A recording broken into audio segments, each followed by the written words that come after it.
penjara segala macam. Nah, ini yang terjadi Pak, di tengah kepanikan pandemi, negara menjarah rakyatnya.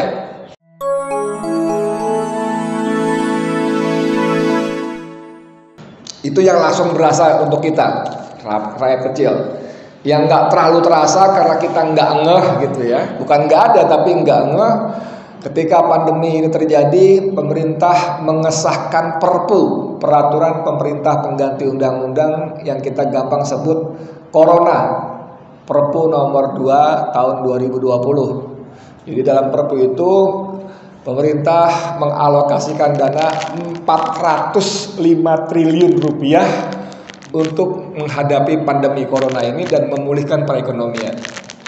Yang menariknya, dari 405 triliun itu 70 triliun untuk kesehatan, lalu 110 triliun untuk jaring pengaman, bansos, BLT segala macam yang diterima oleh penduduk masyarakat, dan sisanya lebih dari 220 triliun untuk pemulihan ekonomi.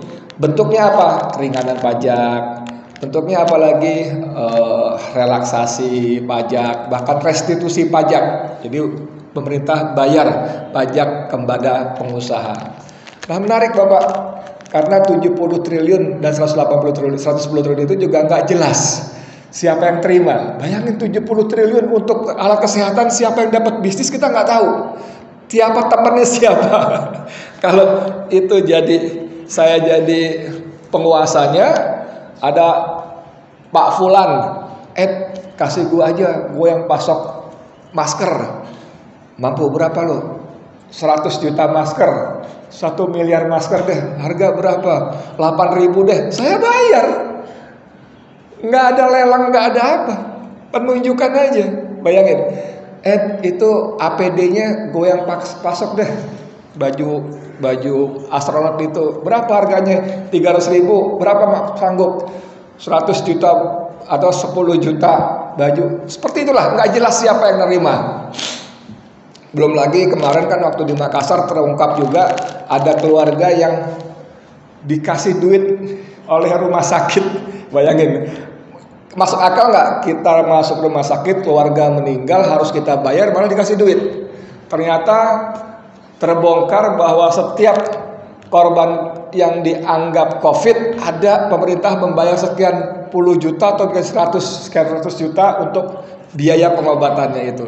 Gila, di setengah situasi seperti ini pun mereka masih melakukan penjarahan. Lalu yang menarik lagi, 220 triliun itu adalah bermacam-macam keringanan pajak. Yang kita tahu Bapak Saudara yang hormati, pajak itu yang menikmati ya pengusaha. Jangan lupa. Di luar itu Pak, ada 25 triliun program pemerintah di luar itu tadi, 25 triliun untuk mengangkat daya beli masyarakat. Bentuknya apa? Diskon pesawat terbang, diskon makan di restoran, diskon nginep di hotel, diskon belanja makanan di aplikasi handphone. 25 triliun. Sekarang pertanyaannya, yang nginep di hotel siapa? Rakyat yang mana? Yang makan di restoran siapa? Yang apalagi tadi? Naik pesawat terbang siapa? Jadi memang dari awal semua itu 25 triliun itu disiapkan untuk mendongkrak daya beli 20% rakyat Indonesia kalangan atas. Kalau 270 juta penduduknya berarti sekitar 54 juta rakyat Indonesia yang ditolong untuk meningkatkan daya belinya. Siapa mereka? Kalangan atas, yang makan di restoran, yang naik pesawat, yang nginep di hotel, yang belanja, beli bakso, beli apa tuh. Kayaknya kita dibantu. Padahal yang punya aplikasi siapa? Orang-orang super kaya. Ada GoFood, GrabFood, itu orang-orang super kaya, sangat kaya raya. Bagaimana yang 80% rakyat yang lainnya yang berjumlah sekitar 270, 80% berarti sekitar 170 juta lain. Ya maaf, Anda nggak kami bantu. Kenapa? Karena Anda nggak naik pesawat. Saya nggak dibantu Pak, saya kan miskin. Ya maaf juga, kamu kan nggak makan di restoran. Kalau kita masuk bawa motor, siang lapar, siut, masuk gang kecil makan di warteg 20.000 udah luar biasa 20.000 di warteg. Tapi kalau kita masuk di restoran 20.000 cuman dapat air teh doang. Serius Pak, sungguh. Kalau Bapak masuk ke, nggak usah hotel kayak Grand Hyatt, kayak Ritz Carlton, nggak usah deh. Masuk ke hotel bintang 3, bintang 4 aja deh, kayak Santika, kayak Ibis. Bapak minum kopi satu cangkir itu bisa bayar minimal 60.000 minimal, plus pajak 21%. Sedap nggak? Itu yang dibantu Pak. Di luar itu lagi, pemerintah mengucurkan 152 triliun untuk BUMN. Untuk BUMN itu untuk dana talangan. Kalau dia berinvestasi modal kerja dikasih dana talangan. Sebagian untuk penambahan modal penyertaan modal negara PMN. Sebagian lagi baru untuk dana kompensasi. Jadi ada BUMN yang bertugas tarif-tarif sosial kayak PLN, Pertamina itu. Makanya dalam APBN ada yang namanya subsidi listrik dan subsidi BBM. Nah itu jadi yang perlu kita tahu bahwa pemerintah punya utang 90 triliun kepada Pertamina dan belum dibayar. Pemerintah punya utang 48 triliun kepada PLN dan belum dibayar. Jadi pemerintah bisa naikin iuran BPJS yang walaupun sebelumnya sudah dibatalkan oleh MA, tapi presiden bikin kepres lagi, dinaikin lagi. Bandelnya luar biasa presidennya, bapak-bapak ibu-ibu ini, untuk mengambil uang BPJS. Nggak tahu berapa yang dikumpulkan, 10, 20, 30 triliun untuk ngambil tapera. Kalau bapak mohon maaf gajinya sebulan 10 juta, kena 3% berarti 300.000. Satu bulan berarti 3,6 juta. Kalau bapak kerja 10 tahun berarti 10 tahun 36 juta. Pertanyaannya 36 juta bisa dapat rumah apa?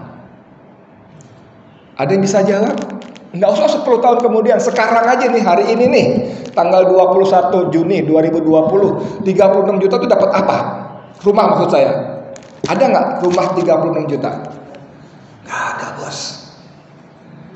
Jadi ini akal-akalan aja sebetulnya, akal-akalan aja. Karena apa? Karena pemerintah memang nggak punya duit. Terutama duit untuk rakyat kecil, terutama. Tapi untuk pengusaha, dunia usaha tadi yang disebut pemulihan ekonomi, dia bisa kucurkan ratusan juta.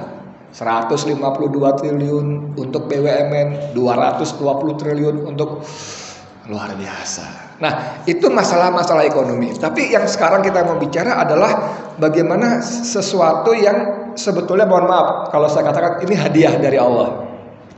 Hadiah.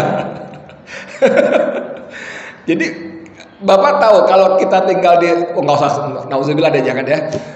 Kita suka baca berita di tempat-tempat yang kumuh, yang padat, belum ada kebakaran nih ya. Karena sering banget kebakaran. Nah, di tengah kebakaran yang heboh itu, orang panik pontang-panting itu, ada sekelompok orang yang menjarah televisi, menjarah handphone, menjarah kulkas, menjarah segala macam. Nah, ini yang terjadi Pak, di tengah kepanikan pandemi, negara menjarah rakyatnya dengan tapera, dengan BPJS, dengan segala macam tadi. Jangan lupa dengan undang-undang Minerba yang sudah disahkan itu. Undang-undang Minerba itu secara gampang saya ingin mengatakan, sesuai aturan perundangan, perusahaan-perusahaan tambang batu bara itu tahun 2001 banyak yang kontraknya habis. 2021 tahun depan kontraknya habis, dan sesuai peraturan itu semua harus dikembalikan kepada negara. Konsesinya kembalikan ke negara, alat-alatnya segala macam karena udah namanya bisa ada namanya depresiasi, sudah turun susut, kembalikan ke negara. Tapi dengan undang-undang Minerba ini izin mereka otomatis diperpanjang sampai 20 tahun ke depan, dan itu artinya berapa? Sekitar 300 triliun milik negara akan dirampok bersama-sama, terperpanjang otomatis, mengabaikan yang namanya kelestarian lingkungan, pembangunan masyarakat sekitar, community development dan sebagainya seterusnya. Itu luar biasa. Tapi karena kita nggak ngeh, ya sudahlah, berlangsung aja lah gitu loh.